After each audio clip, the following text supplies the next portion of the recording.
অনেক হয়েছে প্রিমিস বাবা, এবার তুমি বাসায় চলে আসো। প্রিমিসের ফোনে একটি আননোন নাম্বার থেকে কল আসে, আর প্রিমিস যখন ফোনটি রিসিভ করে তখন অপর পাশ থেকে একজন বৃদ্ধ লোক কথা বলে। প্রিমিস এই বৃদ্ধ লোকের গলার আওয়াজ শুনেই তাকে চিনে ফেলে এবং তার গলার আওয়াজ শুনে তার চোখ দিয়ে পানি চলে আসে। আপনারা হয়তো ভাবছেন কে এই লোক যার গলার আওয়াজ শুনে প্রিমিস কেঁদে দিয়েছে? ইনি হচ্ছেন প্রিমিসের বাবা। এরপর প্রিমিসের বাবার সাথে প্রিমিসের কি কথা হয় চলুন দেখে আসি। হ্যালো আব্বু, কেমন আছেন আপনি? এই তো আলহামদুলিল্লাহ ভালো, কিন্তু বাবা তোমার ছাড়া আমরা ভালো নাই, তুমি বাসায় চলে আসো। আসবো, আমার এখন সামনে কলেজে পরীক্ষা, এখন একটু ব্যস্ত আছি। বাবা তুমি জলদি বাসায় এসে পড়ো, তোমার জন্য একটি মেয়ে দেখছি, তুমি বাসায় আসলে তোমার বিয়ের ব্যবস্থা করব। এটা শুনে প্রিমিস একটু চমকে যায়, কারণ প্রিমিসের গার্লফ্রেন্ড সুনাইরার সাথে তার রিসেন্টলি ব্রেকআপ হয়েছে। প্রিমিস সুনাইরাকে এখনো ভুলতে পারেনি। সুনাইরার জন্য তার কোথাও না কোথাও হয়তো মনে কষ্ট জমা আছে।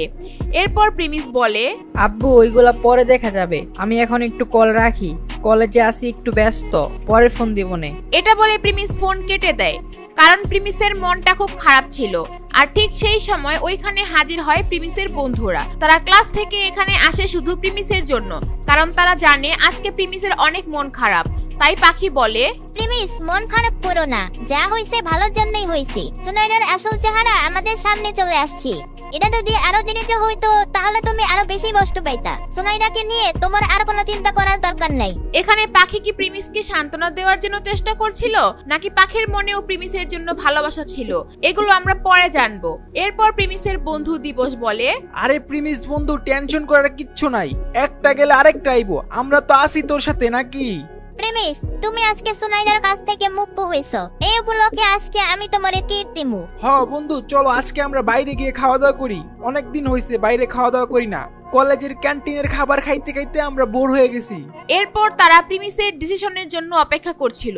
আচ্ছা ঠিক আছে, আমরা রেস্টুরেন্টে যাব, কিন্তু এইবার ট্রিট আমি দিব, তবে আজকে না। আর এইবার আমরা রাস্তার কোন রেস্টুরেন্টে খাবো না, আমরা কলেজ থেকে সামনে একটা যে বড় রেস্টুরেন্ট আছে না, ওই রেস্টুরেন্টে যাব। এটা শুনে তো দিবস আর পাখি একদম অবাক হয়ে যায়, কারণ প্রিমিস যে রেস্টুরেন্টের কথা বলতেছে ওইটা অনেক এক্সপেন্সিভ রেস্টুরেন্ট, যেখানে খেতে অনেক টাকা পয়সা লাগে। পাখি তো ভাবতেছে প্রিমিস এত টাকা কোথায় পাবে, আর দিবস ভাবতেছে প্রিমিস আবার পাখির প্রেমে পড়ে গেল না তো, জোশের বসে উল্টাপাল্টা কিছু বলে দিল না তো। প্রিমিস মাসে যে টাকা ইনকাম করে তা দিয়ে ওই রেস্টুরেন্টে একবেলা খাওয়াও হবে না। কিন্তু তারা তো জানে না প্রিমিসের এখন যেই টাকা আছে সেটা দিয়ে চাইলে প্রিমিস তাদের দুজনকে সারা জীবন ওই রেস্টুরেন্টে খাওয়াতে পারে। এরপর পাখি বলে, আচ্ছা প্রিমিস থাকো, পরে কথা হবে, আমি ক্লাসে যাই। এরপর পাখি ক্লাসে চলে যায়। আর হঠাৎ তখন প্রিমিসের আরেক বন্ধু সাকিবের ফোনে একটা মেসেজ আসে। ওই কাহিনীতে একটা কইতে গেছে, অমিত আমাদের হোয়াটসঅ্যাপ গ্রুপে একটা মেসেজ দিছে, দেখ ও নাকি মিঙ্গেল হইছে, নতুন গার্লফ্রেন্ড বানাইছে, আর এই উপলক্ষে ও আজকে আমাদের রেস্টুরেন্টে নিয়ে খাওয়াবে বলছে। যাক ভালোই হইছে, অন্তত একজন তো মিঙ্গল হইলো, অনেকদিন তো সিঙ্গেলই ছিল ও। প্রিমিস বন্ধু, তোর রুম খালি করে দিছি, তুই তোর জামা কাপড় নিয়ে হোস্টেলে আইসা পড়িস, এখন আর তোর আলাদা করে থাকা লাগবে না। প্রিমিস আগে দিবস, সাকিব এবং অমিতের সাথে একই হোস্টেলে থাকতো। তাদের মধ্যে কোনো একটি বিষয় নিয়ে ঝামেলা হওয়ার কারণে প্রিমিস ওইখান থেকে চলে আসে। এখন আবার তারাই প্রিমিসকে হোস্টেলে যাওয়ার জন্য বলছে। হঠাৎ কি হইলো যে আমাকে হোস্টেলে আবার আসতে বলতেছো?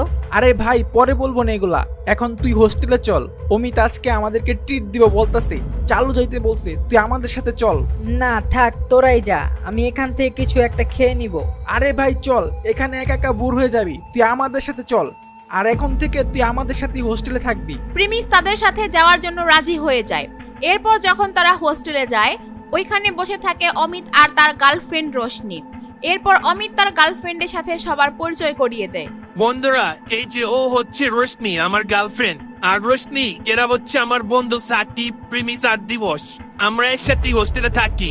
এরপর রোশনি সবাইকে হাই বলে, আর ঠিক তখনই ফোনে কল আসে কোয়েলের। আপনারা জানলে অবাক হবেন, এই কোয়েলের সাথে আবার প্রিমিসের একটি কাহিনী আছে, যেটা সামনে আসলে হয়তো অমিত আর অমিতের গার্লফ্রেন্ডের সম্পর্ক নষ্ট হয়ে যেতে পারে, আর সেগুলো আপনারা একটু পর জানতে পারবেন। দোস্ত, আজকে আমরা একসাথে লাঞ্চ করব, রোশনির বন্ধুরাও আসবে আজকে, তোদের কাউকে ইনভাইট করা থাকলে ইনভাইট কর। প্রিমিস তুই চাইলে সুনাইরেরও আনতে পারোস। অমিত, আমি আর সোনাইরা এখন একসাথে নাই, ওর সাথে আমার ব্রেকআপ হয়ে গেছে। আয় হায়, কেমনে কি, কবে হইলো এগুলা? আমি তো কিছুই জানলাম না। আরে ভাই বাদ দে না এগুলা এখন, আমি তোরে পরে বলুম নে। এরপর তখন রোশনি অমিতকে বলে তার কিছু কথা আছে, তাকে নিয়ে যেন একটু বাইরে যায় আলাদা করে কথা বলার জন্য। তারপর তারা দুইজন বাইরে চলে যায়। আরে বেবি, কিছু হয়েছে নাকি? তুমি হঠাৎ বাইরে নিয়ে আসলে যে? আচ্ছা, এরা তোমার বন্ধু হয়? এদের চেহারা দেখছো কেমন? প্রিমিসের চেহারা যাই একটু ভালো, কিন্তু ওর ড্রেস দেখেই মনে হইতেছে ও একটা ফকির। তো এরকম লোকদের সাথে কিভাবে আমি আমার ফ্রেন্ডের সাথে দেখা করাই বলো? আরে বেবি, আমরা তো শুধু খাওয়া দাওয়া করতে যাবো, এইটুকুই ব্যাস, আর তো কিছু না। অমিত, তুমি একটা বলদ। আমার বান্ধবীরা এত দূর থেকে আসবো, তারা কি শুধু খাওয়ার জন্য আসবো? আমি ওদেরকে বলছি অমিতের বন্ধুরা আসবে, তার জন্য ওরা রাজি হয়েছে। ওরা তো ভাবতেছে অমিত এত সুন্দর, অমিতের বন্ধুরা হয়তো সুন্দর হবে। ওরা যদি আইসা দেখে এই অবস্থা, তখন কি হবে? এর চেয়ে ভালো আমি লাঞ্চ ক্যান্সেল করে দিই। আরে বেবি, সরি, এইবারের মতো চলো। সবাইকে ইনভাইট করে ফেলছি না, এখন যদি ক্যান্সেল করি কেমন দেখা যায় না? এরপর রশনি এটা মেনে নেয় আর সে রেস্টুরেন্টে যাওয়ার জন্য রাজি হয়ে যায়। আর সে বলে তার বন্ধুরা যেন ভালো জামা কাপড় পরে ওখানে যায়। এই কথা শুনে অমিত ওইখানে রুমের মধ্যে চলে যায় আর তার বন্ধুদের বলে, সাকিব, দিবস, প্রিমিস, তোরা সবাই ভালো একটা জামা কাপড় পরে রেস্টুরেন্টে যাইস। বুঝেছি তো, রোস্টেড বান্ধবীরা আসবে। আর দিবস, তুই প্রিমিস একটা ভালো জামা দিস। প্রিমিসের এইরকম অপমানজনক কথা শুনতে শুনতে অভ্যাস হয়ে গেছে, তাই সে ওখানে চুপচাপ কথা শুনছিল। প্রিমিসের বন্ধুরা যদি প্রিমিসের আসল পরিচয় জানতো, তাহলে কি এই কথাগুলো বলার সুযোগ পেত? কখনোই না। যাই হোক, এইদিকে অমিতের গার্লফ্রেন্ড রশনি তার বান্ধবী কোয়েলের সাথে ফোনে কথা বলছিল। তার বান্ধবী কোয়েল নাকি সকালে ব্যাংক থেকে বের হতে যাওয়ার সময় একটি ছেলের সাথে ধাক্কা খায় এবং ব্যথা পেয়েছিল। তাহলে এখন কি আপনারা বুঝতে পারছেন প্রিমিসের সাথে রশনির বান্ধবীর কিসের কানেকশন? হ্যাঁ গাইস, আপনারা ঠিকই ভেবেছেন, প্রিমিসই সকালে রশনির বান্ধবী কোয়েলের সাথে ধাক্কা খেয়েছিল। কোয়েল যখন রেস্টুরেন্টে এসে প্রিমিসকে দেখতে পাবে, কি হবে তখন? কোয়েল আর প্রিমিসের ঘটনার জন্য রোশনি আর অমিতের ব্রেকআপ হয়ে যাবে না তো? এগুলো জানতে চাইলে দিবস গেমিং এর ইউটিউব চ্যানেলটি সাবস্ক্রাইব করে নোটিফিকেশন বাটনটি বাজায় রাখেন। আর ভিডিওটি ভালো লাগলে অবশ্যই একটা লাইক দিয়ে কমেন্ট করুন। আর আগের পার্টগুলো স্ক্রিনে দেওয়া আছে, দেখে আসবেন।